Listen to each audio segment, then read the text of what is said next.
ya es la hora más o menos, o sea que empezamos, ¿no? Sí.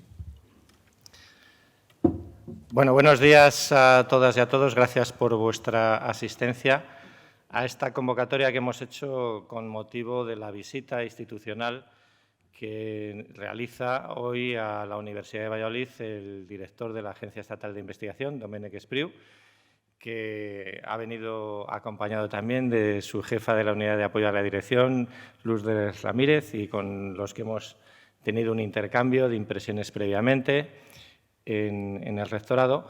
Y, bueno, pues creo que es un privilegio poder tener de primera mano la información de las personas que bueno, están gestionando al más alto nivel pues, la investigación en España, ¿no? Entonces, de lo que se trata, no quiero extenderme mucho porque de lo que se trata es de que os pueda trasladar su visión, las ideas y las novedades que pueda haber y también podáis interactuar con él, podáis preguntarle las cosas que os afectan y que os interesan. Desde luego, lo que sí que constatamos es que hay un gran interés en la Universidad de Valladolid por informarse sobre los temas relativos a la financiación de la investigación y bueno, que últimamente pues estamos teniendo buenas noticias en la Universidad de Valladolid y bueno, aprovecho esta ocasión para felicitaros a todas y a todos, a las investigadoras e investigadores de la Universidad de Valladolid por el excelente trabajo que estáis desarrollando que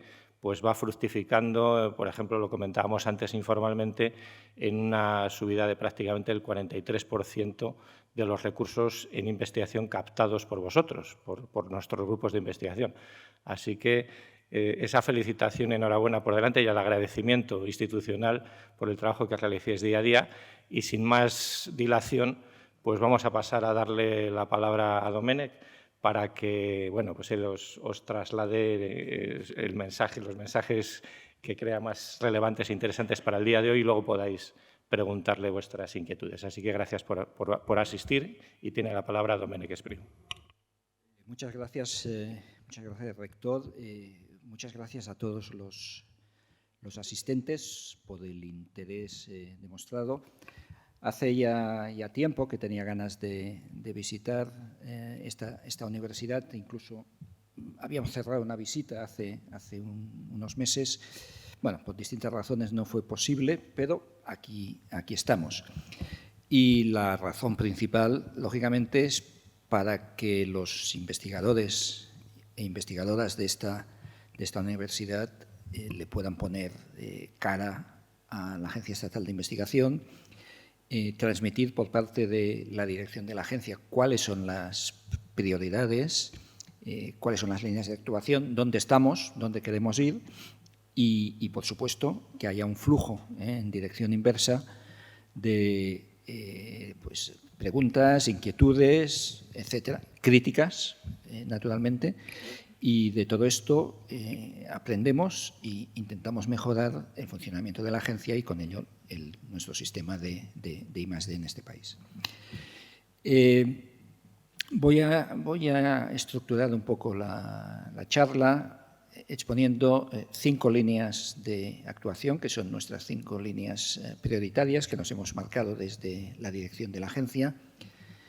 Y luego, pues podemos quizás comentaré un poquito cuáles son las cosas más candentes, tipo presupuestos para el año que viene y cosas de este estilo, que siempre, lógicamente, son de interés a los investigadores. Y si os parece, permitidme que os tutee, ¿no? Porque yo soy investigador también y a veces se me escapa el tuteo, aunque no quiera, ¿no? Y comentaremos, pues eso, un poco las distintas incidencias o preguntas que tengáis a bien formular y que yo pueda responder. ¿Qué son esas 5 líneas de actuación? Que yo, cuando me postulé, cuando solicité, me presenté al concurso de dirección de la agencia, que, como seguramente sabéis, es un concurso público, no es un cargo de confianza del Gobierno, sino que es un concurso que se abre de manera pública. Expuse pues, al comité de selección pues, esas 5 líneas, justamente, ¿no? La primera es la racionalización y la mejora de las convocatorias, en particular del calendario de convocatorias. La agencia, yo creo que en los últimos meses ha hecho un punto, casi iba a decir un punto de honor, de intentar cumplir el calendario que se propone con el régimen de las distintas concesiones. No es fácil en nuestro sistema porque en el pasado ha habido numerosas incidencias a nivel presupuestario, algunos años no ha habido presupuestos generales del Estado, etcétera. Todo eso tiene una repercusión obvia y evidente en el calendario de convocatorias. En los últimos años sí que hemos alcanzado una cierta regularidad y hemos intentado que, a pesar de las dificultades, léase escasez de personal, dificultad de encontrar evaluadores o colaboradores en la agencia, problemas informáticos, dificultades técnicas varias, estamos intentando mantener una regularidad en el régimen de convocatorias. Y creo que aproximadamente lo estamos consiguiendo. En una charla que tuve en otra universidad hace unos meses, había un investigador suizo que me dijo, dice, no, es que en mi país yo sé el día 1 de enero qué día va a salir y qué día se va a cerrar la convocatoria A, B, C y D. Y yo le dije, pues, qué suerte que tienes, porque esto en España no es posible. Y no es posible porque la agencia, aunque tiene un elevado grado de autonomía financiera, no dispone en estos momentos de una programación plurianual. Y al no disponer de una programación plurianual, pues se hace realmente complicado el tener la disponibilidad de los recursos cuando es decir, a final de año, cuando se aprueban los presupuestos generales del Estado, es cuando sabes realmente qué compromisos plurianuales puedes adquirir. Evidentemente tienes una idea a priori de cómo pueden ir las cosas, pero es muy difícil cerrar cosas. Por lo tanto, dentro de las limitaciones que tenemos en nuestro sistema y singularmente de la falta de esa posibilidad de tener una programación plurianual, el error experimental en nuestras convocatorias, que en el caso del suizo es de un día, en nuestro caso es de un mes. Y es muy difícil bajar de ese error experimental. Por lo tanto, pido la indulgencia de los presentes en este punto. Pero dentro de este error experimental sí que lo queremos mantener. Y, de hecho, yo no sé si el calendario actual de convocatorias es el óptimo, pero hay un valor en la continuidad, hay un valor en mantener lo que se está haciendo, que a lo mejor no es lo mejor posible, pero está funcionando. Vamos a cambiarlo solo si hay una alternativa que sea claramente mejor. Por lo tanto, hay una voluntad ahí de mantener los calendarios actuales en la medida en que sea posible. Los últimos años, la agencia pues ha visto un incremento presupuestario muy grande. Comentaba con el rector y los vicerrectores que el presupuesto, que hasta el año 2019 fue muy estable, de unos 700 millones de euros al año, este año tenemos más de 1.400 millones de euros de presupuesto. Sí, eso evidentemente es muy buena noticia, pero eso se está distribuyendo y se está gestionando y se está evaluando y se está resolviendo y se está siguiendo con exactamente el mismo personal o incluso menos que teníamos en el año 2019. Por lo tanto, esa bonanza presupuestaria que ha habido, en parte gracias a los fondos de recuperación, pero también gracias a un incremento claro de la contribución de los presupuestos generales del Estado, pues ha representado un esfuerzo suplementario. Por eso, cumplir ese calendario con la multiplicación de convocatorias y multiplicación de solicitantes y de peticiones, pues resulta especialmente complicado, y me gustaría darle un crédito al personal y sobre todo al personal científico, a los colaboradores y evaluadores de la agencia, porque hacen posible mantener ese calendario. Dicho esto, El número de convocatorias, este año es de 17 convocatorias, el año pasado fue de 19. Estamos en una línea de intentar reducir, agrupar convocatorias. Por ejemplo, teníamos 3 convocatorias en líneas europeas, el año pasado ya lo redujimos a 2, agrupamos los fondos de 2 de ellas en una y lo aumentamos. Era una convocatoria bianual, ahora la hemos hecho anual. Es la convocatoria de gestión de proyectos europeos, muy importante.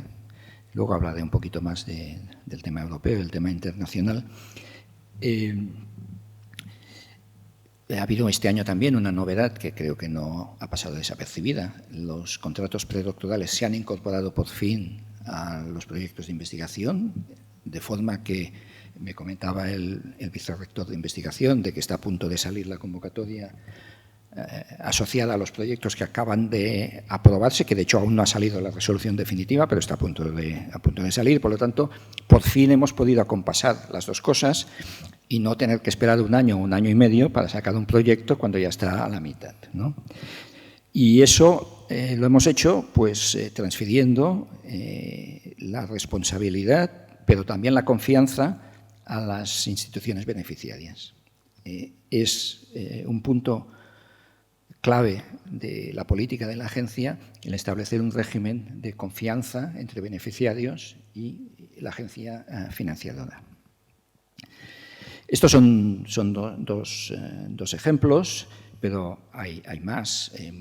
Hemos conseguido que muchos fondos europeos, a través de programas de recuperación, no conduzcan a nuevas convocatorias, sino que puedan integrarse en convocatorias que ya tenemos establecidas. Es decir, que hay un esfuerzo, hay un interés primero de regularidad de las convocatorias y hay un esfuerzo de evitar multiplicación de convocatorias. No queremos tener a nuestros investigadores todo el tiempo pues, escribiendo propuestas de proyectos. Y aún así somos conscientes de que seguramente hay todavía un número excesivo de convocatorias, pero el margen de reducción ya es relativamente pequeño. Título de anécdota, antes del verano, en junio, hicimos una visita por distintos países. Uno de los países que visitamos fue Chile. Tenemos ahí intereses en distintas áreas con ellos para hacer proyectos conjuntos. Y yo les comenté que teníamos muchas convocatorias y que, en fin, nos interesaría reducir. Les dije, bueno, tenemos del orden de 20 al año. En realidad son un poco menos. Pero ellos me comentaron, no, nosotros tenemos 84 convocatorias. Esto es un disparate, ¿no?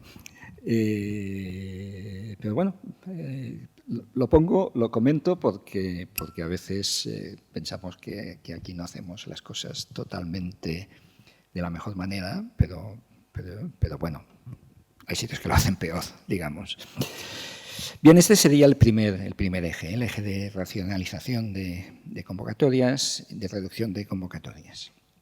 El segundo eje, que es un eje muy importante y que causa a veces pues malestar en los investigadores, pero también en las administraciones universitarias, es el de los procedimientos de justificación y seguimiento, en las famosas auditorías y los famosos procesos de reintegro. La Agencia Estatal de Investigación pues, se identifica muchas veces con la llegada de esas cartas amenazadoras en las cuales se le retira a usted el 80% del gasto y se le da un plazo de 10 días para que alegue y si no es así, pues será colgado de los pulgares, etcétera, etcétera. Bueno, efectivamente esta es la parte menos agradable de todas las tareas que tiene encargada la agencia, pero es una parte que debemos cumplir. Estamos repartiendo dinero público y, por lo tanto, tenemos que asegurarnos de que el uso de ese dinero público pues sea el correcto y el adecuado.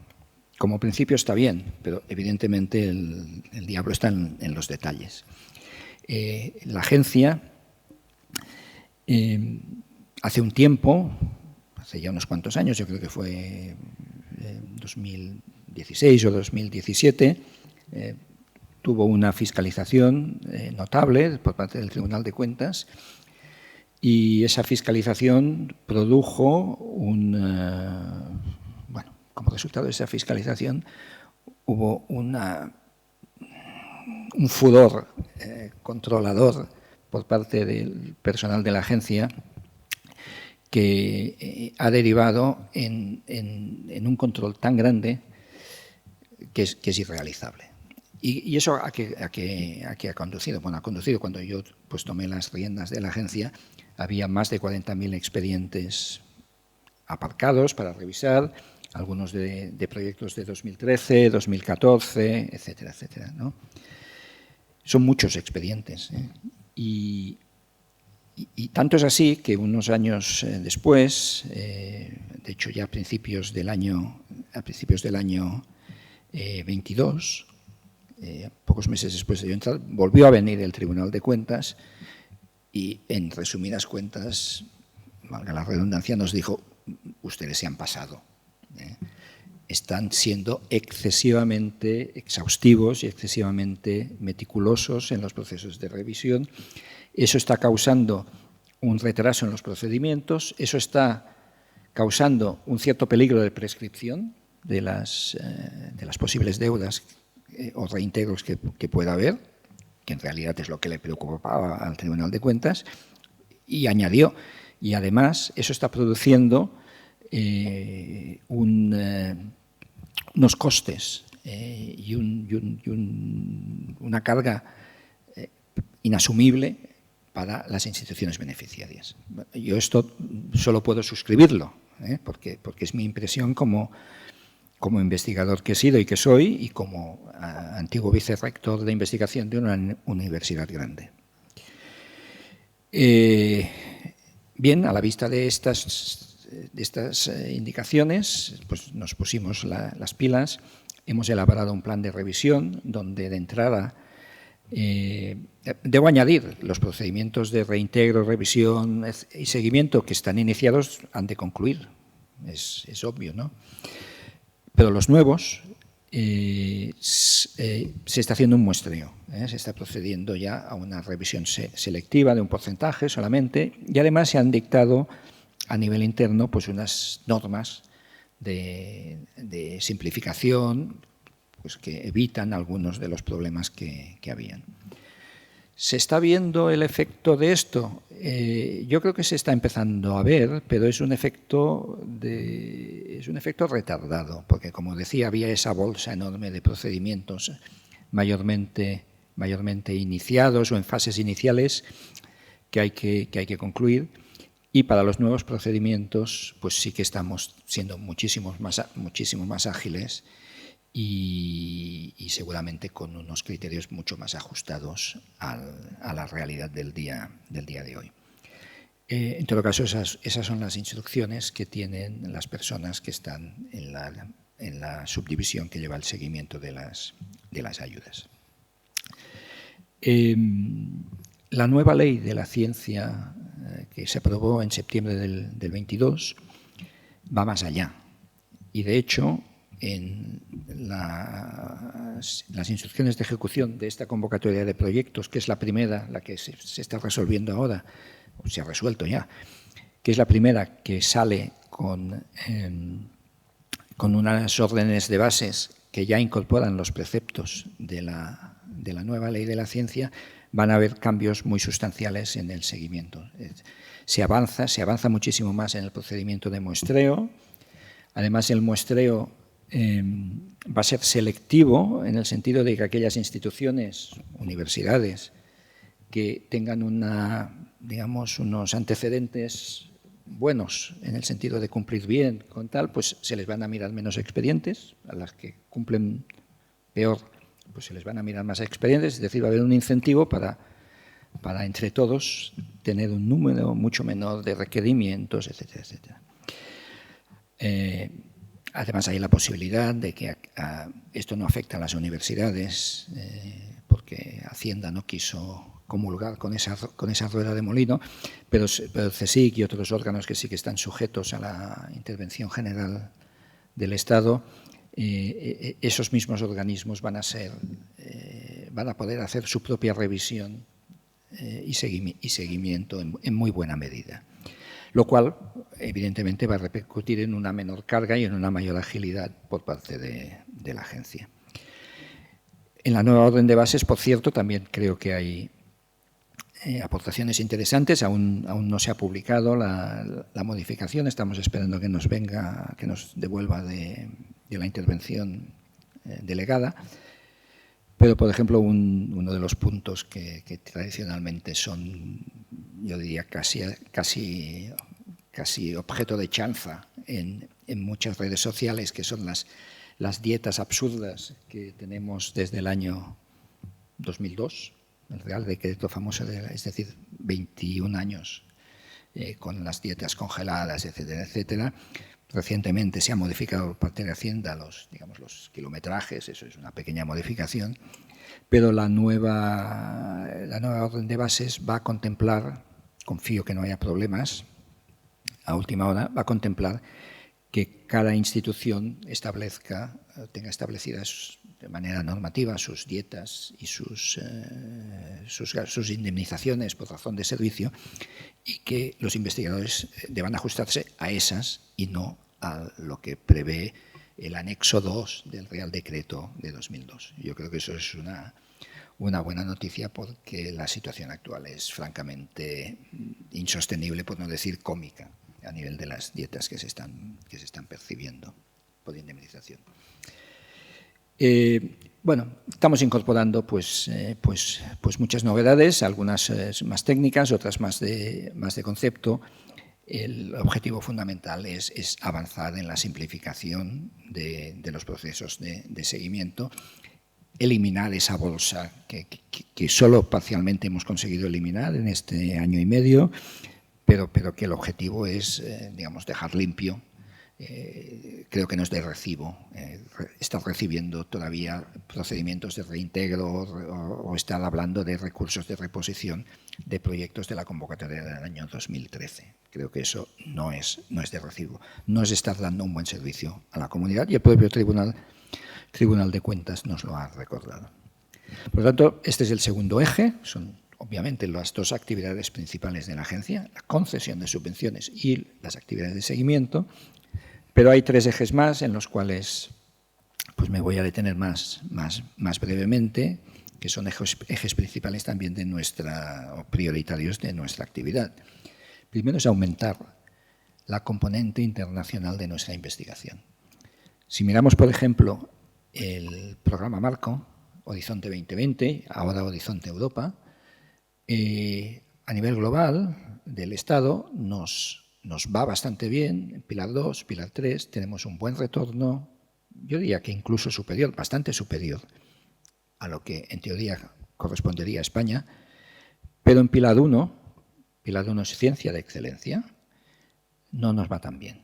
Estoy hablando de ERCs, estoy hablando de Marie Curies, infraestructuras. Ahí hay mucho margen de mejora. Y es ese Pilar 1, ciencia de excelencia, el que es la ocupación principal de la agencia.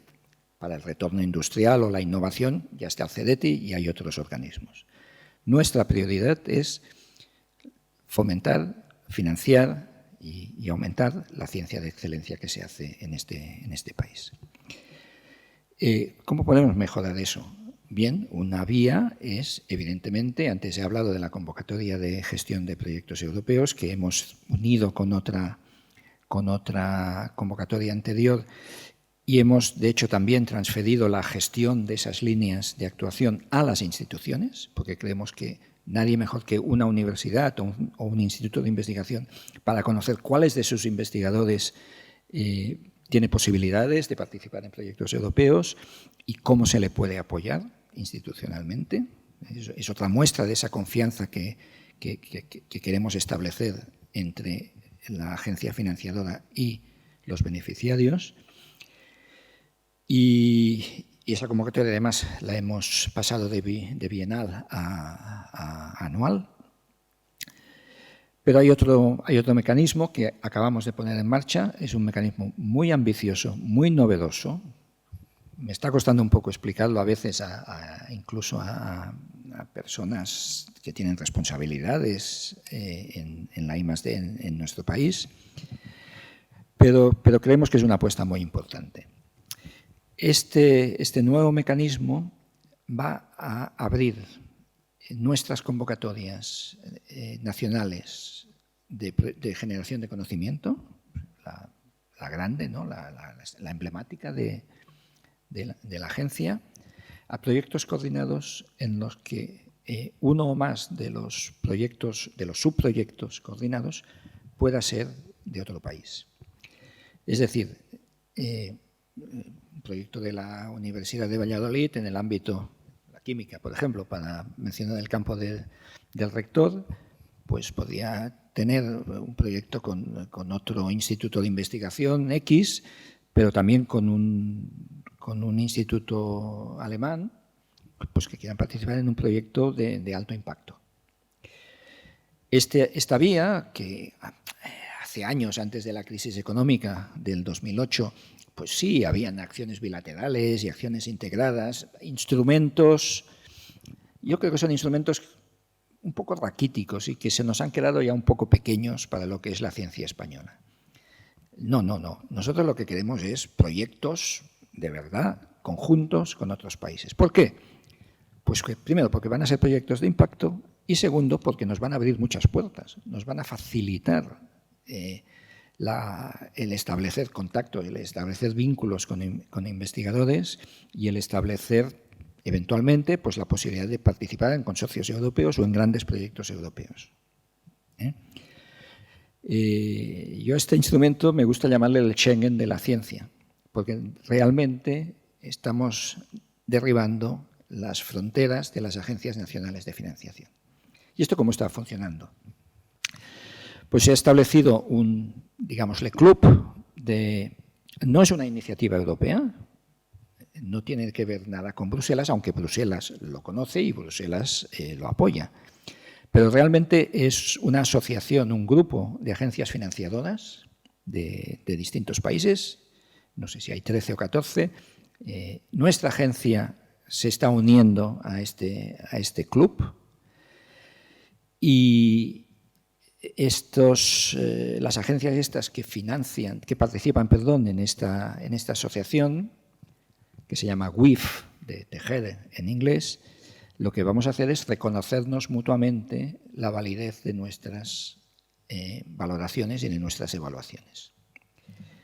Hemos tenido muchísimas reuniones con ellos, hemos tenido una auditoría, entre comillas, en profundidad de la Deutsche Forschungsgemeinschaft, que es la agencia alemana que está liderando este proceso, y ellos se han convencido de que nuestros procedimientos de evaluación, de valoración de las propuestas, de nuestros procedimientos administrativos son perfectamente homologables con los suyos, y si viene un grupo de una universidad alemana a participar con el grupo del rector, por ejemplo, en un proyecto conjunto, nosotros vamos a valorar el grupo del rector y el grupo alemán, y la agencia alemana pues se va a hacer suya esa valoración y va a financiar a sus investigadores y nosotros vamos a financiar a nuestros investigadores.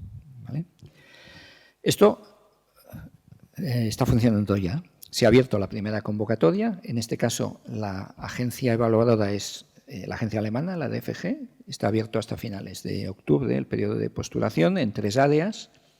Hemos empezado poco a poco en áreas. Una área es las matemáticas, la otra la psicología y la tercera es el área de medio ambiente, ciencias medioambientales, en sentido muy amplio, tanto atmósfera, océanos, etcétera. Y los investigadores españoles que quieren participar en esta convocatoria pues tienen que encontrar evidentemente su partner alemán y participar ahí pues con sus modelos, con sus impresos, como si fuera una solicitud alemana. al final del proceso, que por cierto hemos descubierto que la agencia alemana tarda mucho más que nosotros en evaluar. Eso lo dejo ahí, porque a veces se nos acusa de ser más lentos que un caracol, pero no es verdad. Tenemos unos plazos de resolución totalmente homologables. Al final del proceso, la agencia alemana pues, nos dirá, pues, en fin, pues, al grupo del rector le tienes que dar, no sé, 200.000 euros y nosotros pues, le vamos a dar 200.000 euros al grupo del rector. Estamos estableciendo este mecanismo de confianza. Y lo que hemos empezado y está firmado ya con Alemania, estamos negociando con distintas agencias. Suiza, Finlandia, Eslovenia. Iniciamos también conversaciones, porque es un partner muy importante nuestro, con el Reino Unido. Después del acuerdo que ha alcanzado el Reino Unido con la Comunidad Europea, ya no es pecado establecer este tipo de vínculos con el Reino Unido y hemos iniciado conversaciones. Y también con algún partner latinoamericano, donde hay vínculos y hay un grupo de agencias de financiación, nuestra contraparte en distintos países latinoamericanos, que son agencias sólidas, responsables, con unos métodos de evaluación que son homologables, y creo que es interesante por razones que son tan obvias que no voy a insistir en mantener estos vínculos con esos países. Bueno, en definitiva, esta es una iniciativa que es una iniciativa de largo alcance y que creemos que tiene pues, mucho recorrido por delante. Seguro que luego me preguntaréis cosas sobre esto. Y me quedan dos líneas que son importantes, pero obviamente quizá más accesorias. Una de ellas es la razón por la que estoy aquí, que es justamente, como decía al principio, que por parte de la comunidad investigadora se le ponga cara a la agencia, se vea que somos personas razonablemente normales, que no somos el cobrador del frac, y eso quiere decir pues ir por las universidades, por las agencias de financiación autonómicas, por los centros del consejo, hablar con los investigadores, compartir las inquietudes y también conocer los distintos sistemas. España, pues como todos sabemos, tiene una estructura pues cuasi federal también en la investigación, y hay unas competencias que son compartidas, y hay una contribución muy importante de centros de investigación que no son ni CSIC ni universidades, de las comunidades autónomas, etcétera, ¿no? Y creo que esto es una riqueza que es importante, que no provoque interferencias destructivas, sino interferencias constructivas. Y finalmente, la otra línea en la que hemos estado trabajando, y creo que hemos avanzado también bastante, es en intentar dar a conocer, no a la comunidad científica, sino en este caso a la sociedad en general, al público en general, la ciencia que se hace en España. Dependemos, es una obviedad, dependemos de los recursos públicos, y por lo tanto es nuestro deber con el ciudadano que paga sus impuestos el explicar en qué se utilizan sus impuestos y asegurarle de que estos impuestos se utilizan bien. Hemos arrancado una nueva página web, actividad bastante, digamos, redoblada en redes sociales, pero también en comunicación con periódicos. La agencia antes era pues un centro que está en la calle Torrelaguna, en Ciudad Arenal, allí en Madrid, y que nadie sabe muy bien dónde está. Hemos intentado pues dar a conocer nuestras actividades, no por nosotros, sino por dar a conocer aquello que financiamos. Queremos dar voz a los investigadores jóvenes. Ahí tenemos un programa de visualizar investigadores jóvenes, Ramón y Cajal. Los proyectos de investigación más relevantes, más emblemáticos, unos son más fáciles de explicar que otros, ¿no? En fin, un proyecto de investigación en álgebra lineal pues puede ser relativamente difícil de transmitir la importancia de esto al público en general, pero contarles pues lo que está financiando la Agencia Estatal de Investigación en Atapuerca, por decir algo relativamente cercano, pues es muy fácil, pero hay que hacerlo. En definitiva, estas son nuestras 5 líneas de actuación principal, nuestros cinco ejes, y en ello nos hemos embarcado. Concluyo esta parte un poquito de presentación general y paso a la segunda parte de información del día a día. Como decía, nuestra convocatoria de proyectos de promoción general de conocimiento salió ya antes del verano la resolución provisional, la definitiva está a punto de salir. Estos proyectos han empezado, digamos, el 1 de septiembre. No queremos dilatar mucho la resolución definitiva, aunque como he insistido con el equipo de gobierno de esta universidad, la palabra resolución provisional es un nombre terrible, porque, digamos, instala en el beneficiario una sensación de provisionalidad. Y no, la resolución provisional es para los que están allí, es definitiva. Luego se añaden nuevas concesiones después del periodo de alegación, etcétera, etcétera, pero se puede empezar a funcionar. Entonces, insistid, por favor, a vuestro gerente de que ya os puede dar el dinerito después de la resolución. Ahora eso no le ha gustado nada al rector. Ya después de la resolución provisional. En fin, no diré que es un cheque del Banco de España, pero se acerca. Resoluciones de recursos humanos. Hemos sacado Ramón y Cajal. Las convocatorias de recursos humanos son prioritarias para la agencia. Es la mejor inversión que puede hacer un país, es en sus investigadores. Creo que después de las modificaciones que ha habido en los últimos años, introducción del R3, mejora y aumento considerable de los contratos Ramón y Cajal, la irrupción de la convocatoria de consolidación investigadora, la nueva convocatoria, un poquito que es la guinda del pastel de Atrae, para intentar atraer a gente de prestigio a nuestro sistema de I+D, que por cierto tiene una cuota mínima para universidades públicas, lo cual creo que es importante porque la investigación puntera no puede desaparecer de la universidad pública. No puede desaparecer. No queremos que esté relegada a grandes centros de investigación que estén no sé dónde. La universidad pública tiene que saber incorporar científicos de primera línea. Científicos de primera línea. Esto es absolutamente prioritario. Yo soy universitario y yo creo en la capacidad investigadora, de innovación y de transferencia de la universidad antes que de cualquier otro organismo.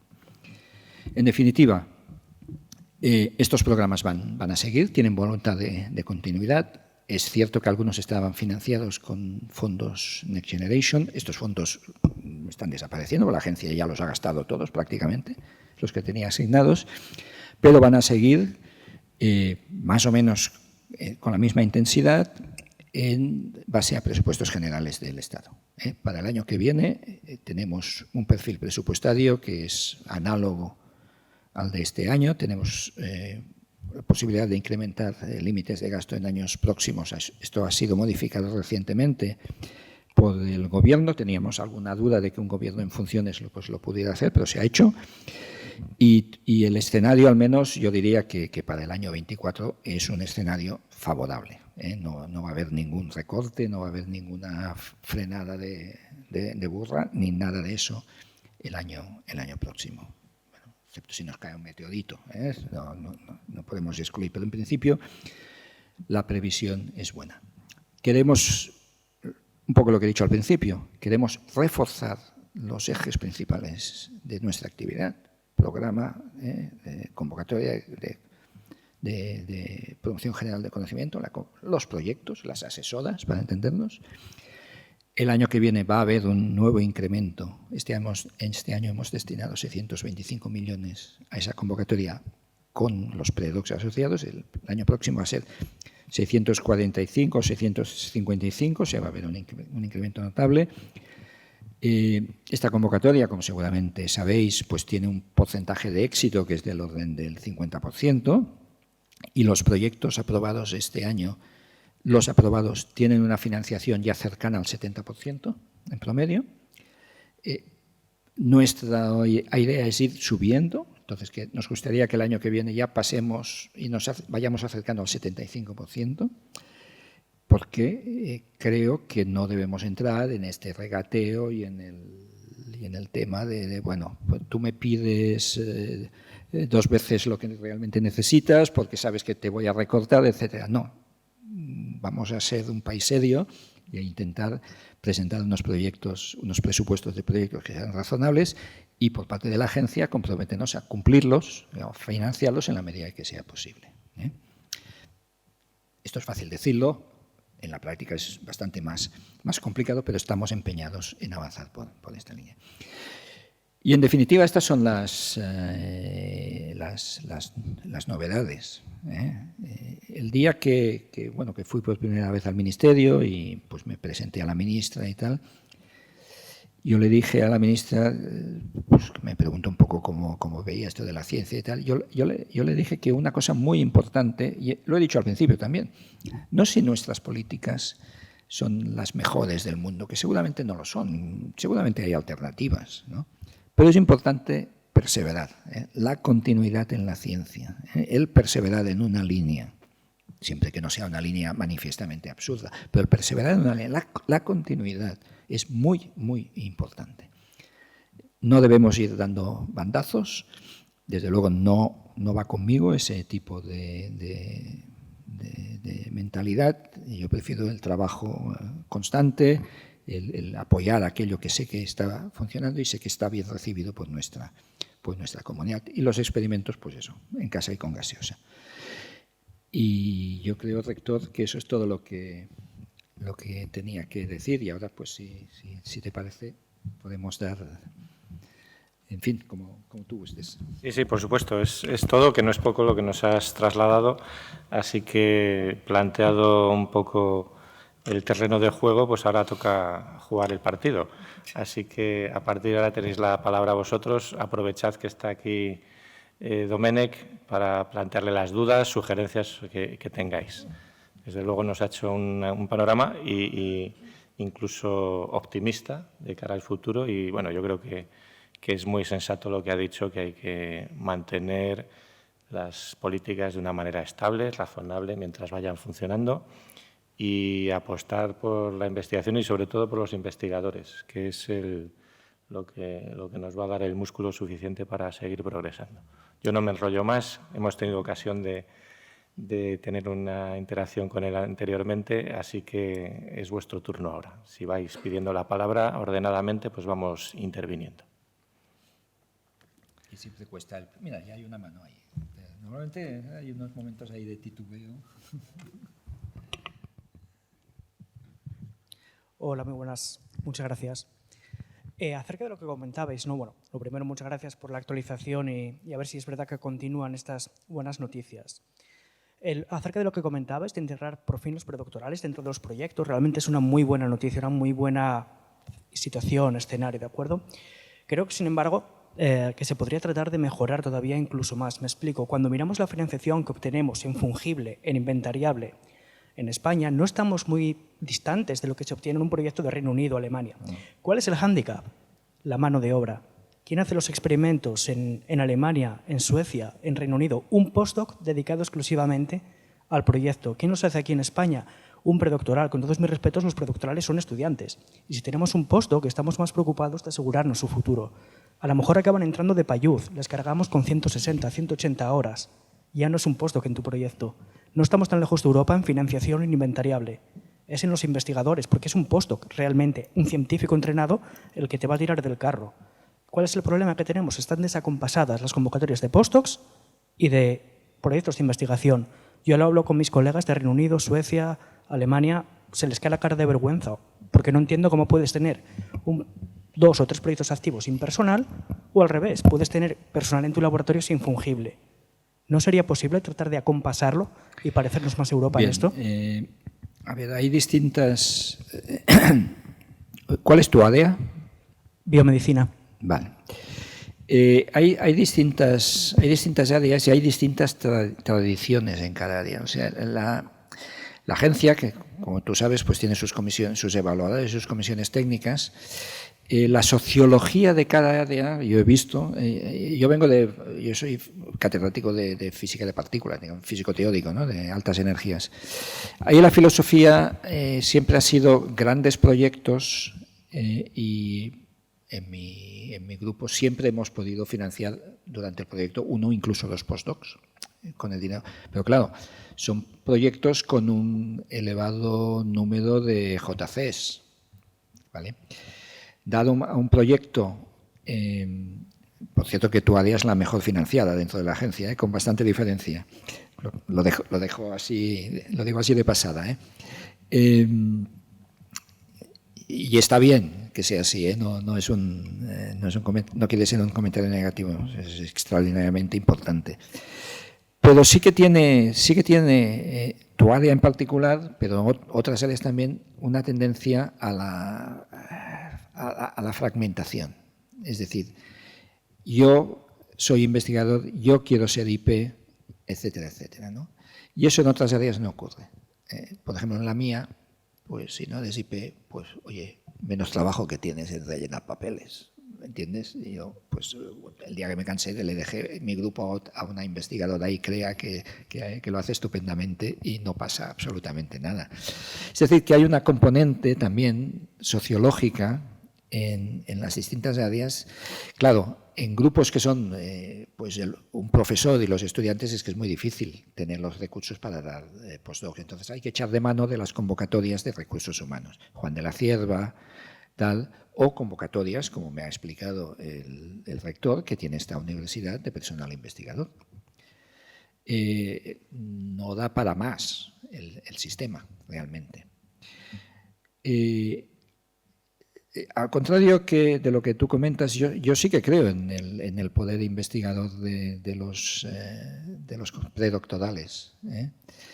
Quizá depende un poco también del área, pero al menos en mi área es muy, muy importante. Y yo creo, y sí que hemos hecho un esfuerzo en aumentar, me lo comentaba el vicerrector no sé si de profesorado, creo que ha sido el de profesorado, que me ha dicho, oye, ¿verdad que en esta convocatoria hay muchos más contratos predoctorales? Y la respuesta es sí, hemos aumentado un 25% el número de contratos predoctorales. Pero yo creo que es una inversión muy buena, es la mejor que podemos hacer. Y lo hemos acompasado de mantener números altos en Juan de la Cierva y en Ramón y Cajal, ¿vale? Idealmente la solución sería pues tener más dinero en proyectos, para que cada proyecto pues pudiera tener un postdoc. Eso es con los niveles digamos presupuestarios actuales es imposible, y yo diría que nuestro sistema es francamente difícil. Pero sí que hay parte del problema viene de esa fragmentación. ¿Está en nuestra sociología? No lo sé, pero hay una fragmentación de los grupos, en particular en bio. Y al final acabamos con muchos grupos, cada uno tiene su pollata allí de 1,20 m y al lado tiene al otro, ¿no? Nos cuesta a veces trabajar en grupos grandes, mantener grupos grandes, y eso tiene una consecuencia, que la ciencia de impacto hoy en día requiere grupos grandes. Es todo lo que te puedo decir. Perfecto, gracias. Aquí en la tercera fila hay una mano.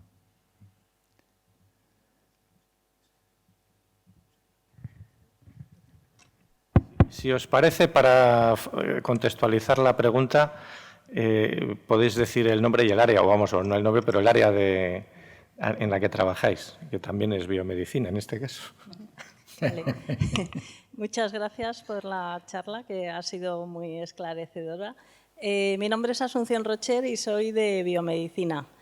Y mi pregunta va dirigida precisamente a las convocatorias, a la incertidumbre en el calendario, que parece ser que está sujeto a presupuestos y, por tanto, pues no se puede conocer con antelación la fecha exacta. Y yo me pregunto, ¿no puede la agencia de investigación hacer un contrato de gestión parecido al que ha firmado el CSIC, que le permite conocer para 4 años cuál es el presupuesto que va a tener y, por tanto, podría ajustar las convocatorias? La Agencia de Investigación ha presentado un proyecto de contrato de gestión que iba de la mano del CSIC, pero hubo como tú sabes, hubo una convocatoria anticipada de elecciones.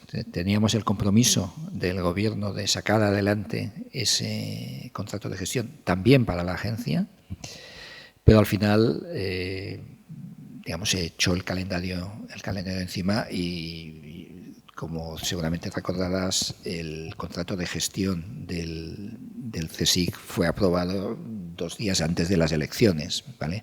Y el nuestro se cayó, porque se consideró por parte de Hacienda y Función Pública de que, vale, el del CSIC pase, pero no más, ¿no? Está allí, está en la recámara.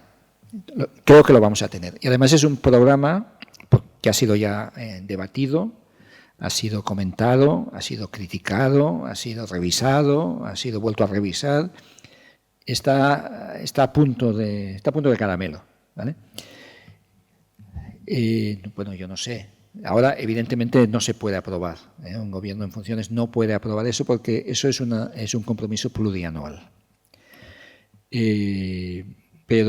Pero a mí me han asegurado de que la intención es que salga. Eso, evidentemente, nos ayuda muchísimo.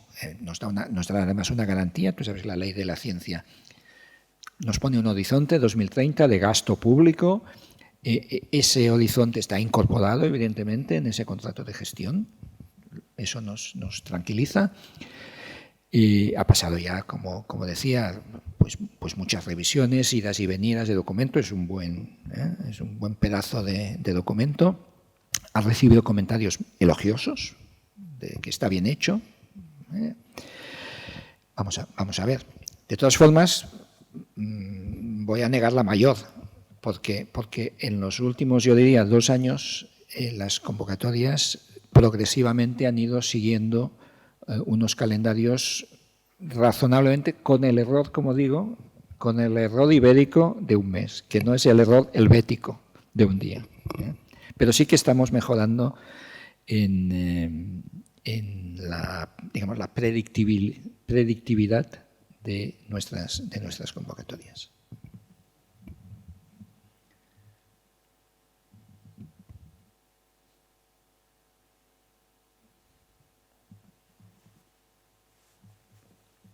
Gracias por la charla. Soy María José Cocero del Instituto de Bioeconomía. Mi pregunta está relacionada con los informes que emiten las comisiones de evaluación. De venir de una época donde eran útiles y detallados, se está utilizando una plantilla que da un poco vergüenza. Te cuento un caso de un investigador del instituto que ha recibido el premio Naturgy, equipado con 100.000 euros, y el informe del proyecto, el proyecto que ha pedido ha recibido un informe, se le han denegado porque esa investigación no llega a la media de los proyectos recibidos en el área. No hay un criterio objetivo, puedes aceptarlo o no, pero ver por qué te lo han denegado. Y esas frases hechas con el corta y pega está creando una imagen nefasta y se tendría que llamar otra vez la atención a las comisiones, pienso yo, pero vamos, es una forma para comentarlo. Bueno, evidentemente no conozco el caso evaluamos más de 6.000 proyectos en esa convocatoria solamente. Eso quiere decir más de 25.000 evaluadores. ¿Vale? Entonces, en 25.000 informes de evaluación, pues vas a encontrar fácilmente un poco de todo. Yo creo que la media es lo que da una cierta idea de si se está haciendo bien o no. Hay un esfuerzo en revisar esos informes. Los 4 informes y el informe de consenso que se hace son revisados por personal nuestro, pero evidentemente la posibilidad de que haya un error, un despiste o algo está siempre ahí, ¿no? Me haces este comentario, yo he recibido comentarios en sentido opuesto, es decir, bueno, pues ahora está bien recibir los 4 informes, están mejor, etcétera, etcétera, ¿no? Yo creo que lo que procede, si esa persona, creo que no estás hablando de tu caso, sino de alguien que conoces, ¿no? Yo creo que lo que procede, esa persona no sé si ha presentado una alegación, las alegaciones se toman muy en serio y de hecho hay dinero reservado para las alegaciones y se conceden nuevos proyectos o se mejora la financiación de proyectos. Esos, digamos, informes poco motivados o tal, hay una capacidad de revisión. O sea, la alegación, el procedimiento de alegación no es el derecho al pataleo, que puede serlo, pero el procedimiento de alegación es establecer un diálogo reglado entre el investigador que recibe el primer informe de la comisión y que puede expresar su disconformidad, ¿vale? Y eso no es la guinda del pastel, no es un detallito que nos obliga la ley de subvenciones a hacer, no, es algo que tomamos seriamente y que le prestamos mucha atención. Y que hace, por ejemplo, y que nos retrasa muchísimo también el proceso de pasar de la provisional a la definitiva, porque hay que dar respuesta a todas estas alegaciones. Entonces, si se considera que hay alguna disfunción ahí, es el momento de ponerlo de relieve. Y también yo recibo algunos escritos y algunas cartas que se dirigen a mí directamente, pues me han dicho esto no tiene sentido, etcétera, etcétera. Bueno, cuando recibo pocas, caben en los dedos de una mano de esas quejas de algún investigador relevante o presuntamente relevante que cree que ha sido maltratado y que se dirige directamente a la dirección de la agencia. Recibo poquísimas. Pero las que recibo, pues me informo, pido información e intento contestarlas también personalmente. Creo que todo el mundo entiende, ¿no?, que en una convocatoria tan masiva pues no todo puede funcionar a la perfección y lógicamente no excluyo que pueda haber alguna disfunción y si es así pues transmítele mis disculpas, por favor, al investigador, que nos lo haga llegar e intentaremos mejorar. Gracias.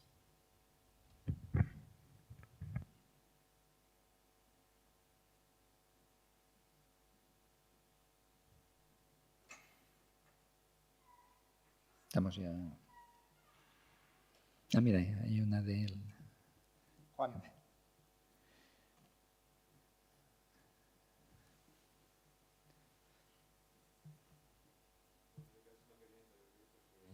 Entre todo voy a cumplir 70 pronto, entonces es casi testimonial lo que pueda decir.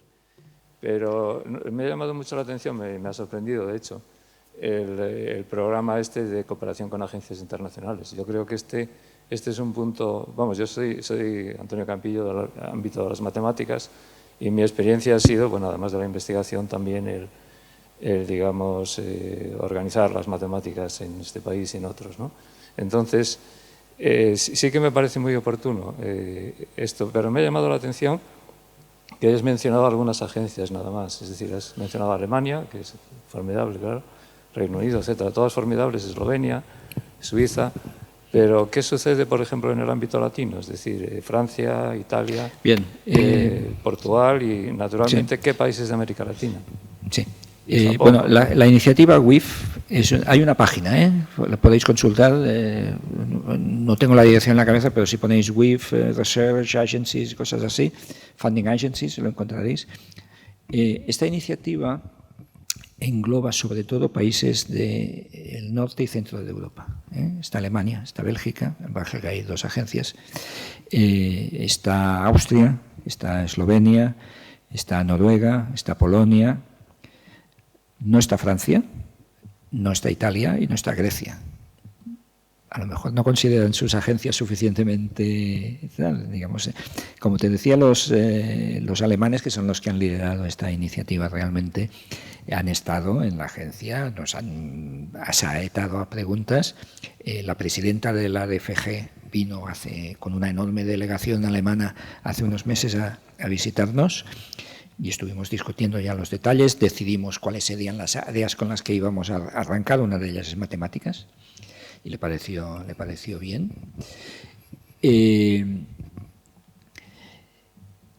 Estos países pues representan está Suiza también, un país que no es Unión Europea. Yo creo que representa un poco la Europa más central, la Europa más germánica, a la cual, pues por alguna razón, nos han dejado entrar en este grupo, ¿no? La ANR, la agencia francesa, ya estoy hablando con su director, lo han estado valorando. Yo creo que de momento no han dado el paso, pero no se puede excluir. Italia tiene un sistema de financiación bastante distinto, hay una agencia también centralizada, pero hay una buena parte de la financiación de la ciencia en Italia que viene a través de cosas, digamos, similares al CSIC, el Instituto Nacional de Física Nuclear, el Instituto de Astrofísica, en fin, que tienen un potencial de financiación importante. En América Latina hemos estado hablando con Argentina, con Uruguay, con Chile, en términos, digamos, ya de propuestas concretas. Seguramente arrancaremos con Chile. Es la que tiene... Argentina tiene una muy buena estructura científica, pero el país está un poquito como está. Uruguay está mucho más organizado, pero es poco relevante a nivel numérico. Hay otro país que es interesante, aún no tiene una agencia, pero su ciencia está mejorando, es Colombia. Y luego tenemos dos países que tienen en América Latina una ciencia, yo creo, buena, pero los condicionantes sociopolíticos en este momento no son tan favorables. Uno es Cuba y el otro es México.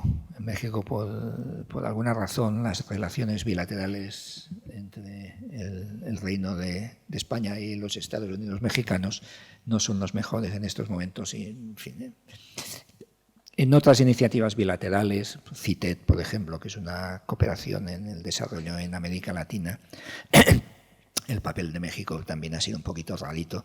Entonces, bueno, pues de alguna forma ahora no toca. Pero estos son los países en los que podemos hablar de colaboración y no de cooperación. Luego hay muchos otros países en América Latina con los cuales el lenguaje sería más bien de echar una mano, ¿no? Pero no podríamos estar hablando de igual a igual. Pero podemos estar hablando de igual a igual con los astrónomos chilenos, tranquilamente, o con los matemáticos argentinos. Yo creo que son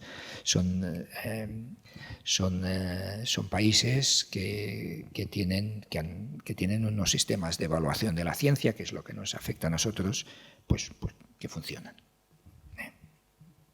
Entonces, esta es un poco la hoja de ruta. Y a nivel europeo te he mencionado Suiza, Finlandia y no sé qué más, pero la idea es extenderlo a todas estas agencias que están en WIF.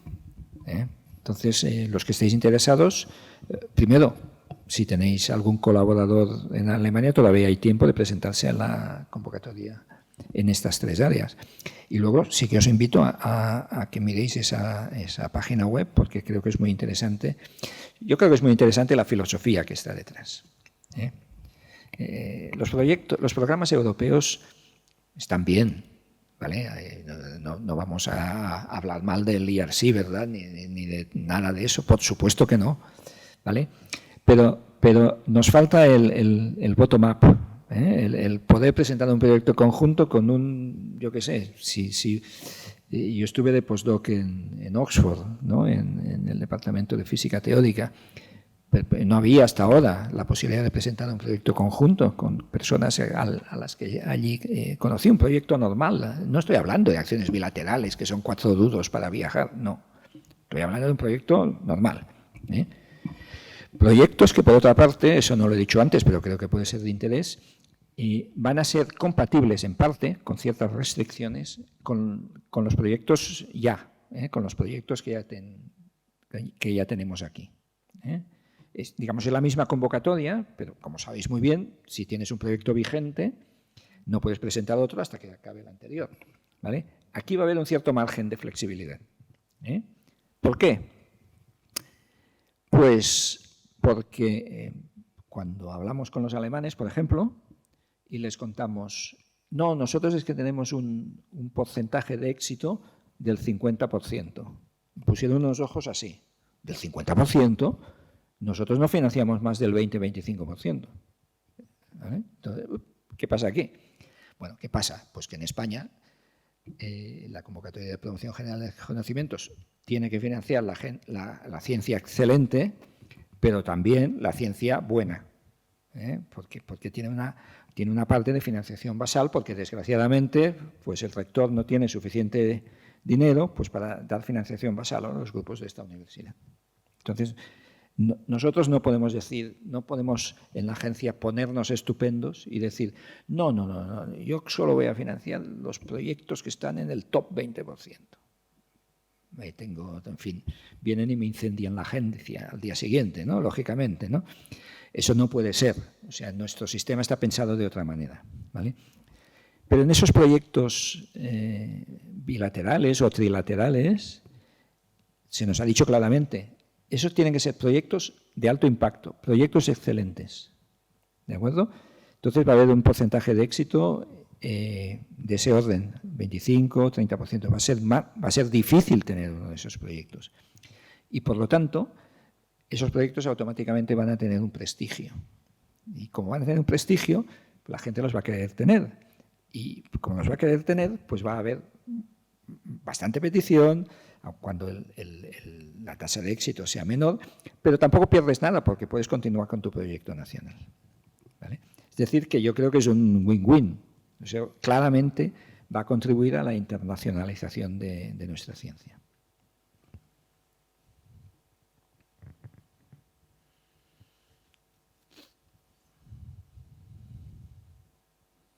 Y además tiene la ventaja de que podría, deduzco que si este programa sigue adelante y sigue mejorando, deduzco que vamos a investigar en muchos más temas que ahora. Sí, claro.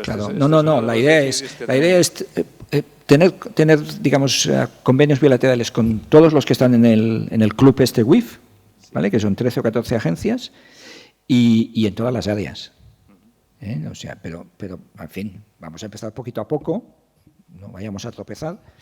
No, sí, por ejemplo, en el ámbito de las matemáticas, estos países que mencionas, por ejemplo, la Sociedad Catalana de Matemáticas, que es muy fuerte, tiene colaboración con todos ellos. Sí, pero estos son colaboraciones, colaboraciones tipo acciones integradas y tal. Aquí estamos hablando de otra cosa. Sí, no, pero o sea, la idea es considerar también otros países. Sí.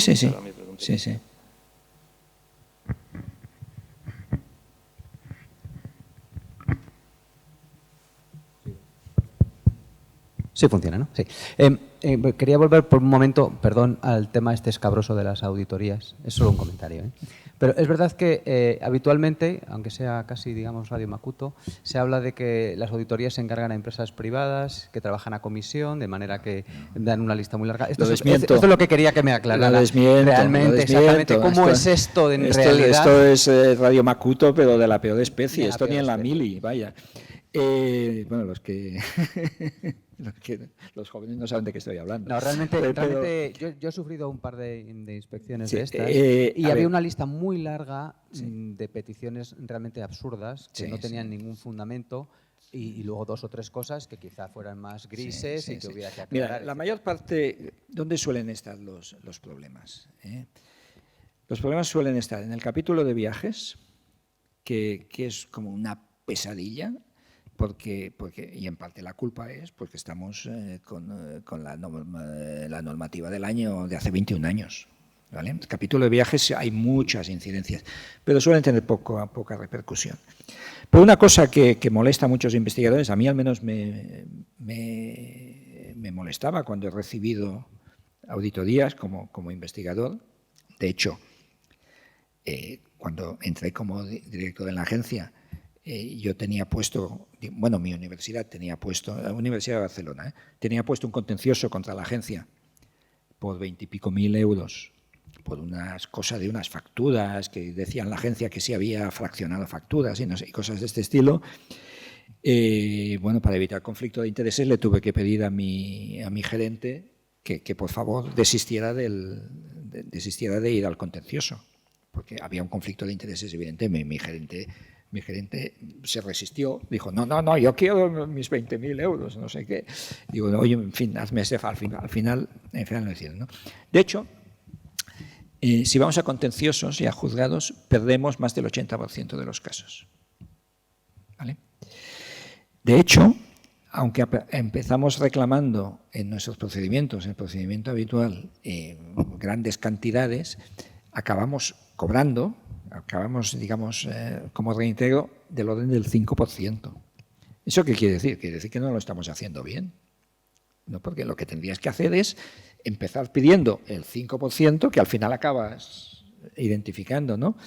Pero no pedir aclaraciones un poco absurdas. Por ejemplo, he prohibido que aparezca, a lo mejor aún llega alguna, pero he prohibido que aparezca la mención no se acredita la vinculación con el proyecto, que seguramente os sonará a los que habéis recibido escritos de esto, del gasto X. ¿Por qué? Porque es que no tiene ningún sentido. Porque cuando uno recibía esa coletilla del gasto X, que puede ser la inscripción en una conferencia, por ejemplo, no se acredita la vinculación con el proyecto. ¿Cómo se solucionaba esto? Pues con una carta del vicerrector diciendo, sí, juro por mi conciencia y honor que esto está relacionado con el proyecto. Y nos quedábamos la mar de tranquilos. Y al final he dicho, oye, pero si la relación de gastos, la cuenta justificativa, ya viene firmada por el representante legal. Él ya está comprometiendo la palabra de la universidad en que ese gasto está vinculado con el proyecto. ¿Para qué se lo vamos a pedir luego? Pues de esos había un montón, ¿vale? Y bueno, pues vamos avanzando en esta dirección, ¿vale? Pero he de decirte que es una lucha difícil, ¿eh? Porque una vez se instala en un organismo esa mentalidad fiscalizadora que sospecha de todo y que a lo mejor me presentan una factura falsa, ¿y cómo sé que eso es verdad? A ver, eso no tiene límite, o sea, la duda no tiene límite. Entonces, poco a poco, pues estamos intentando que la agencia entienda que tiene que concentrarse en las cosas importantes. Y hay cosas importantes, ¿eh? Hay problemas que no son los viajes y tal. Evidentemente, en una agencia que está manejando 1.400 millones de subvención, yo no estoy diciendo que nadie se ponga el dinero en el bolsillo, pero actuaciones irregulares las hay. Entonces, tenemos que defender el patrimonio público, el dinero público. El problema es que ese furor controlador, como decías al principio, por una parte hace que los investigadores nos sintamos como delincuentes perseguidos, o sea, sí. Presunción de culpabilidad, sí. Por una parte, y a mí no me gusta sentirme perseguido como si yo, que encima que he pedido el proyecto, tengo la iniciativa de hacerlo, etcétera, lo que estoy es intentando... Sí, bueno, a ver, aquí hay una componente... Y luego, por otra parte, ese furor también se traslada a la universidad, al servicio de investigación, que necesariamente tienen que cumplir con esas exigencias y, por tanto, nos persiguen para cumplirlas. A ver si cuando vosotros vayáis relajando también aquí... Sí, no, se a ver, oye, esa relajación, porque en fin, ahí es donde está el he sido problema. vicerrector de investigación en la UB 4 años y he firmado cosas de esas un montón, ¿no? Lo sé perfectamente. También hay en nuestra idiosincrasia, de la misma forma que antes le decía al compañero de biomedicina, ¿no? Que está en nuestra idiosincrasia que todos queremos que ser IP y tener nuestro grupo y ya está, pues también está tomarnos a veces algunas de estas cosas de una manera excesivamente personal. Evidentemente no hay nada personal en eso, nadie está sospechando de ti como investigador, es un puro formalismo. Pero sí que a lo mejor podríamos intentar que algunos de estos escritos estén redactados de una forma que no te suene como a la carta de la agencia tributaria cuando te llega, ¿no? Que ya. O sea, yo creo que hay margen, porque fraude yo no he visto. Yo no he visto en esto fraude. Hay comportamientos administrativos irregulares, que son irregularidades que no son admisibles en una subvención pública. Como le digo, como usted le doy un proyecto de 3 años y me presenta una factura de 2 años después, pues lo siento, es que no puede ser, ¿vale? Pero no he visto yo comportamientos fraudulentos, ¿vale? Entonces, digamos, estamos estamos en algo en que no hay realmente esa voluntad inquisitorial y persecutoria, y no debemos tomárnoslo así como un ataque a nuestra honorabilidad, porque no lo es. Pero es cierto que el lenguaje administrativo, donde, en fin, y se le advierte de que en caso de no sé qué, pues toda clase de calamidades, ¿no? En fin, es el que es. Buenos días y muchas gracias. Carlos Villalobos, también de Biomedicina, aunque bueno, en este caso del CSIC. Yo quería preguntar por las convocatorias de infraestructuras que hemos echado este año pasado. Sí, el año que viene va a haber. El año que viene va a haber una convocatoria bastante bien. En principio la tenemos pintada pues bien, con dinero FEDER, o sea, va a haber cofinanciación, que va a ser como las de siempre. Hemos tenido dinero europeo para eso, no había cofinanciación. Yo creo que en 2021 ha habido 2 convocatorias seguidas, bastante buenas.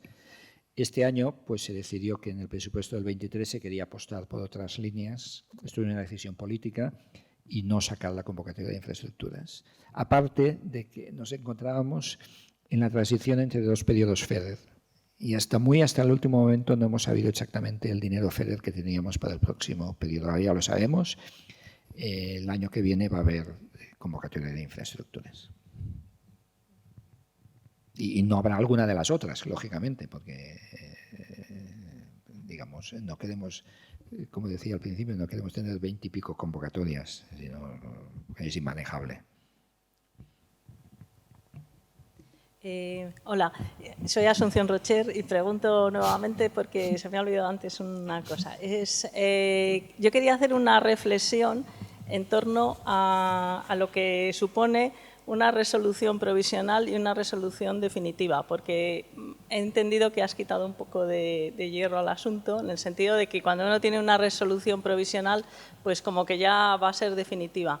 Entonces, al respecto quería añadir que es bastante trascendente a veces, porque hay convocatorias que pueden estar unidas a tener un proyecto vivo. Entonces, se ha dado el caso en esta comunidad de salir, por ejemplo, convocatorias de contratos predoctorales que se necesitaba tener la resolución definitiva del proyecto y que a lo mejor por cuestión de 24 horas no se ha podido conseguir esa plaza. Entonces, quiero decir que hago esa reflexión que es muy importante que las resoluciones sean definitivas porque puede tener consecuencias, como sabe, lo comentábamos con el equipo de gobierno de la universidad, de que el nombre de propuesta de resolución provisional es muy equívoco, pero es que está en la ley de subvenciones, entonces no sé qué hacer, con eso no lo podemos hacer. Pero yo solamente lo que puedo decir es decirle a los gerentes, que son los que controlan el dinerito, de que provisional no es provisional, de que los que están ahí están. Tanto es así que cuando sacamos la definitiva, los que estaban en la provisional ya no salen, sino que salen los que se han añadido, ¿Se cae alguien de la provisional? Bueno, si se muere, pero si no, no. O sea, o renuncia al proyecto. Pero, digamos, estar en la provisional es estar, ¿vale?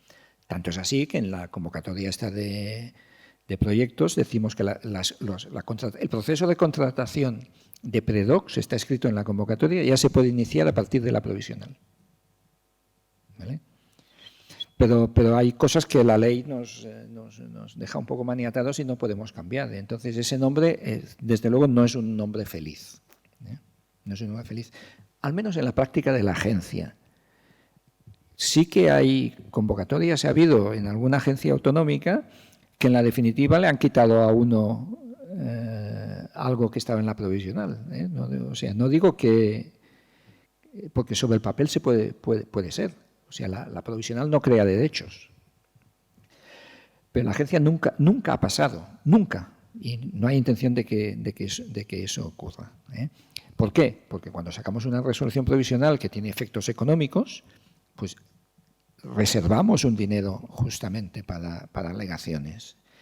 Y es más, como siempre se cae algún proyecto, pues porque renuncia o porque cambia, yo qué sé, por lo que sea, siempre hay más dinero seguramente del necesario para la parte de alegaciones. Y el plazo entre provisional y alegaciones pues depende de cuántas alegaciones haya. Entonces, en proyectos pues hay más de 1000 alegaciones. Nos pilla siempre por agosto, entonces pues hay un margen de tiempo que es que ya no se puede hacer más.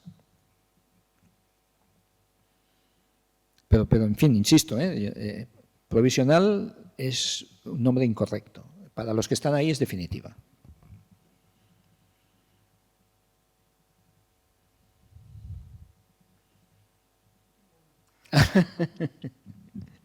Tú eres de la oficina de gestión, ¿no? Bueno, yo soy catedrático de Ingeniería Química y de Tecnología del Medio Ambiente y también trabajo en el Instituto de Bioeconomía.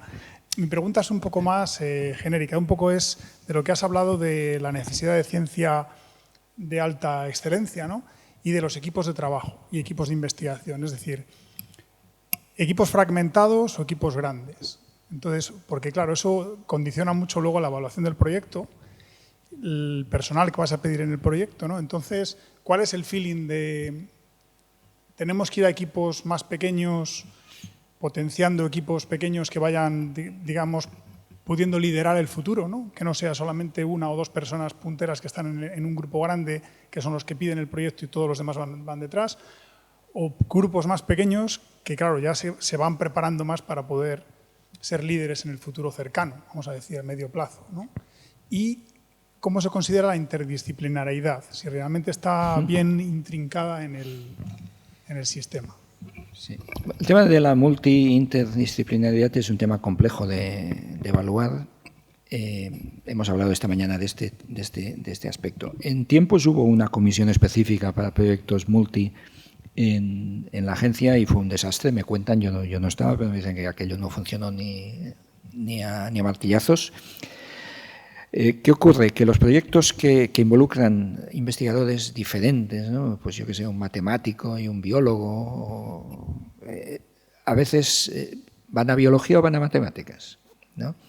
Y en ninguno de los dos sitios se acaban viendo, no debería ser, pero es, porque la sociología es como es, se acaban viendo como proyectos que no son realmente del área y claro, como no tengo suficiente dinero, voy a intentar o pasárselos a otra área o simplemente los voy a denegar.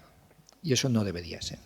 Entonces, ¿cómo podemos combatir eso? Porque las áreas las tenemos que tener. Y un área de multidisciplina es imposible, es que no tiene sentido. Lo que estamos haciendo en la agencia es, porque típicamente cuando un proyecto tiene este problema, las evaluaciones de los expertos remotos, que no saben nada de la comisión técnica ni de la lucha de influencias que pueda haber ahí dentro, normalmente son buenos. O sea, recibe una buena evaluación de los 4 evaluadores. Y luego te llega a la comisión técnica y no está en la lista. No se corresponde las 4 evaluaciones y eso lo vemos en la agencia. Lo vemos porque, primero, siempre hay un funcionario de la agencia presente en la comisión. Son personas experimentadas que saben un poquito ya las dinámicas que hay y por otra parte ves esa contradicción entre las 4 puntuaciones y pues no está propuesto para financiación. ¿Qué está pasando ahí, no? Y algunos de estos cuando lo detectamos, pues primero intentamos preguntar qué es lo que ha pasado, que te cuenten por qué no se ha financiado y en una cierta medida estos se pueden rescatar en alegaciones. En este proceso de diálogo ahí se pueden rescatar. Pero yo creo que esto, en la medida en que haya menos presión económica, digamos que las áreas que no sientan que les falta dinero y solo puedo financiar a los míos, por así diciéndolo en plan bruto, esto irá desapareciendo. Pero por otra parte es cierto que cada vez aumenta más el porcentaje de proyectos que tienen esta naturaleza. He dicho matemáticas porque es un área donde está pasando un montón. Y en la propia comisión de matemáticas hay siempre un debate de matemática aplicada, matemática más fundamental, hasta qué punto es matemática, etcétera, etcétera, ¿no?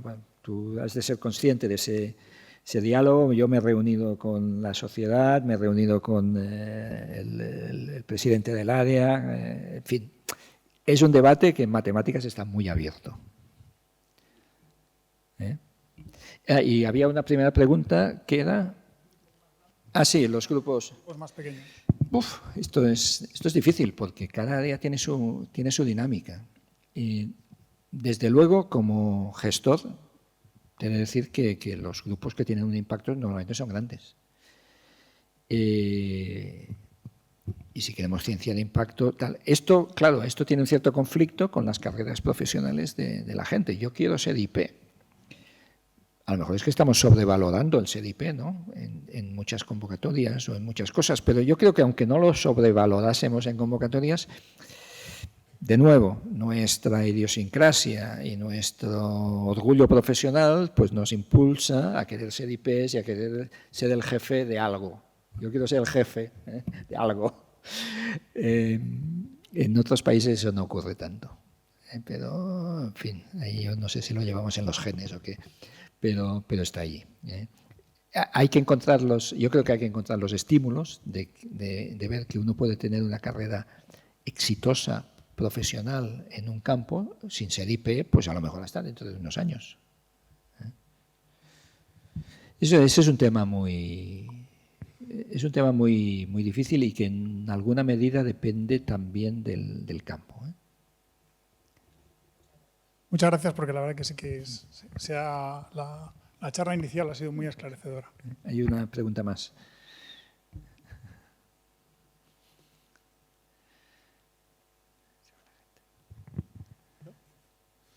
Gracias. Relacionado, mi nombre es Alberto Tena, el área de materiales. Relacionado un poco con la pregunta de Juan, ha identificado antes que hay un problema en el pilar 1, que es el pilar de excelencia. Si no eres IP, no puedes optar a nada en excelencia. Ese es el problema número 1. Si eres pequeño y no eres IP, está todo relacionado. Es una pregunta bastante válida. Si habéis identificado los problemas en la agencia o los motivos por los cuales la financiación en este pilar no es la deseada. Bueno, estás hablando de fondos europeos, entiendo. Sí, no, pues, ya los he dicho. Hay una parte de los investigadores españoles que han tenido desde tiempo inmemorial un proyecto del Plan Nacional y que están cómodos. Yo voy a mi marcheta, voy trabajando, tengo mi estudiante, y como me financian, pues ya estoy bien. ¿Para qué voy a ir a Europa con esos impresos ininteligibles tal? Y además resulta que mi universidad no me apoya. Mi universidad, si quiero presentar un proyecto europeo, pues no tiene un técnico que me ayude a echar esa solicitud, ni tengo unos mentores, que si soy joven, pues que me hagan una sesión de training para cuando pase la entrevista. Eso, si quieres un proyecto europeo importante, eso es fundamental. Alguien te ha de echar una mano, alguien al menos se ha de leer muy bien, muy profesionalmente la propuesta, y si pasa la segunda fase, pues te han de coger 2 o 3 famous professors de tu institución y te han de machacar en una entrevista para que tú sepas lo que te pueden preguntar o no, ¿no? Entonces, hasta que no lleguemos a este nivel de profesionalización, ¿vale? Pues nos va a ser difícil aumentar claramente el número de RCs, ¿vale? Pero nos va a ayudar, ciertamente, a que nos acostumbremos a competir en proyectos más difíciles, como estos del WIF que estaba diciendo. Estoy de acuerdo, pero no sé si ha leído eso. Cuando ve los resultados de la CRC, hay países que sobresalen claramente de los demás. Uno es Países Bajos. Tiene un éxito, en comparación al número de habitantes, bastante elevado. Sí. Cuando ves el tipo de sistema que tiene el país, es un sistema donde promociona a los jóvenes, dándole proyectos de relativa importancia de un modo progresivo.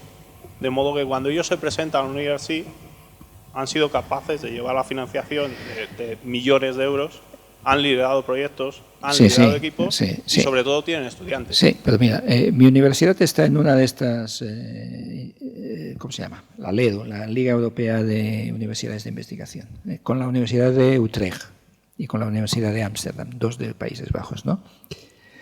El presupuesto por estudiante suyo es 4 veces el de mi universidad, ¿vale? Entonces, esas universidades pueden permitirse el coaching de los jóvenes investigadores y prácticamente empujarles a que presenten un proyecto europeo.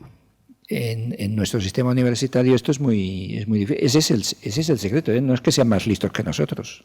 Ya te lo puedo garantizar, ¿eh? Pero y requiere eso, bueno, pues que un profesor ya establecido, pues si tiene alguien en su grupo que le ve contar, pues que le apoye, que todo este tipo de cosas que al final se adquieren pues con la experiencia y con los años, y no hay atajos fáciles, ¿eh? Pero el apoyo institucional es muy importante para ir a Europa a este nivel, ¿eh? Y luego el tener los contactos, claro. Si tú has estado en estos proyectos WIF de los que estamos hablando, y imagínate que en 10 años esto ha funcionado estupendamente y todo el mundo ha hecho muchísimos contactos. Pues el día que vayas a Bruselas a la entrevista, igual te encuentras una persona que ha trabajado contigo en el comité. Y eso tiene su importancia. Y ahora no está pasando.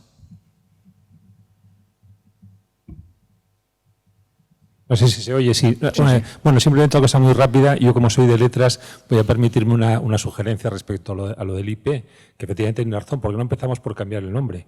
¿Y por qué no es investigador coordinador? Porque si hay un investigador principal, implica que hay investigadores secundarios, ¿no? Si queremos cambiar las cosas, sería muy sencillo y no creo que fuese muy complicado hacerlo, ¿no? Creo que tiene su importancia también, porque de alguna manera el IP sugiere que los demás investigadores están a un nivel por debajo.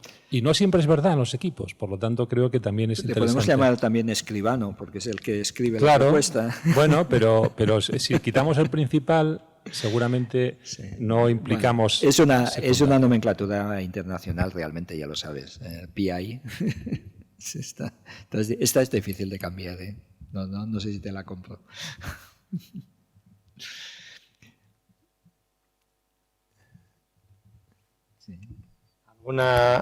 Sí, ahí hay otra intervención. Sí. La gente se va. Mando, ya se sabe.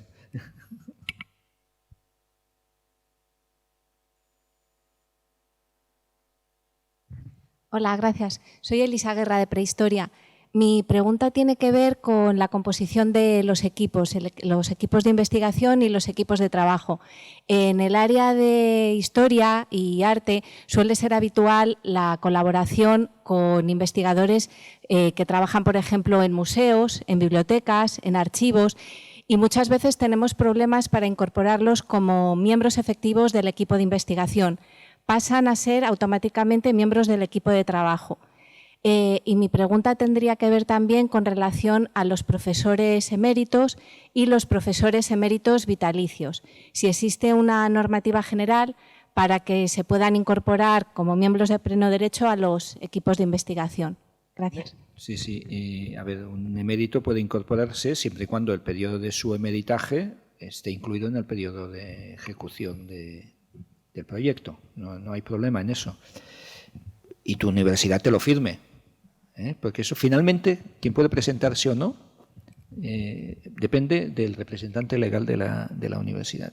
Comentábamos antes con los profesores, con los ayudantes doctores, que están en etapas ya, digamos, en años, que ya llevan unos cuantos años, están a punto de acabar, que a veces es muy difícil que la universidad les firme. Y están justamente en una etapa complicada de su carrera, de su crecimiento profesional, ¿no? Entonces, en la agencia somos muy flexibles con esto.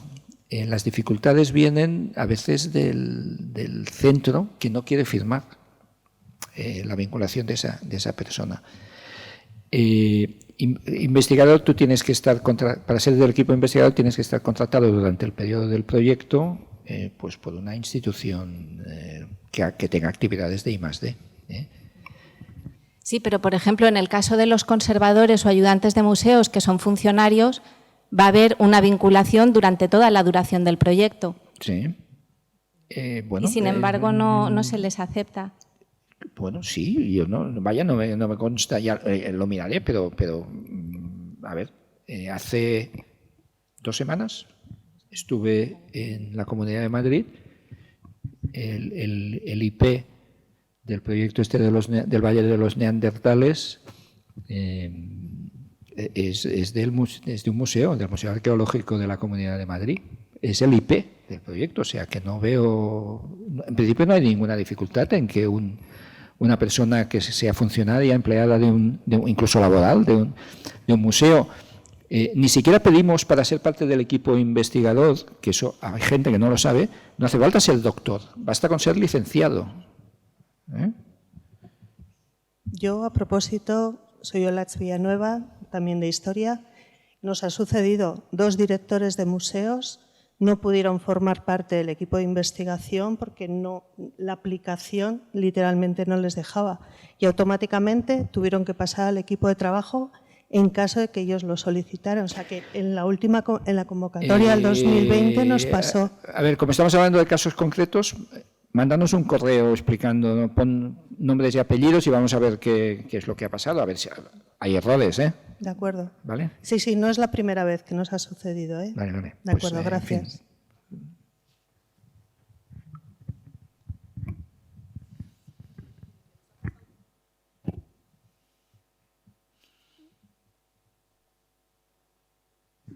Sigo, vale. Bueno, yo soy de inglés, soy Sonia, y digo que nos ha pasado lo mismo en el caso de querer contratar a gente de colegios, que al no ser doctores y eso tenían que formar parte de equipo de trabajo y no de investigación. No hace falta ser doctor, con ser licenciado es suficiente, es la única condición que ponemos, que sea licenciado y que esté empleado durante el tiempo del proyecto en una organización cuyas actividades sea la I+D. Es todo lo que se pide. Bueno, pues no es ahora, lo que ha pasado. Pero a ver, para poder solicitar la organización, la institución, el museo, lo que sea, tiene que estar dado de alta en la base de datos del ministerio, de la agencia, ¿vale? Esa es la clave. Si no estás dado de base de alta, si tú no has acreditado que eres una organización, pues el día de la solicitud pues no vas a estar en el desplegable. O sea, tienes que un tiempo antes decir, me doy de alta porque quiero participar en la convocatoria de proyectos y tal, pues te das de alta, nos explicas qué clase de institución eres y si es una institución que en sus estatutos tiene como una de sus actividades principales la I+D, tú vas a estar ahí. Vale, gracias.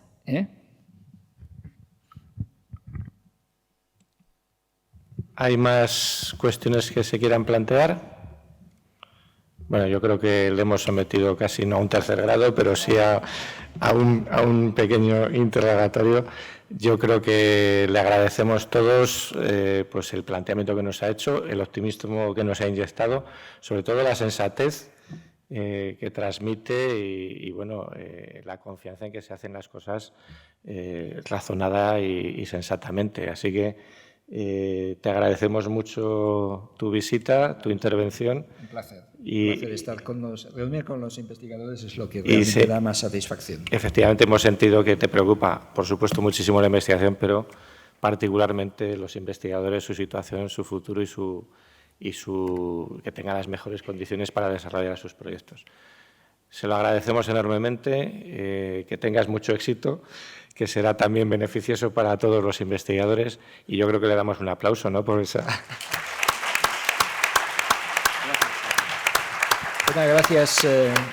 Gracias, rector, y gracias a todos por haber aguantado este rollo tanto tiempo. Todos veis que soy un entusiasta de la investigación, creo que es evidente.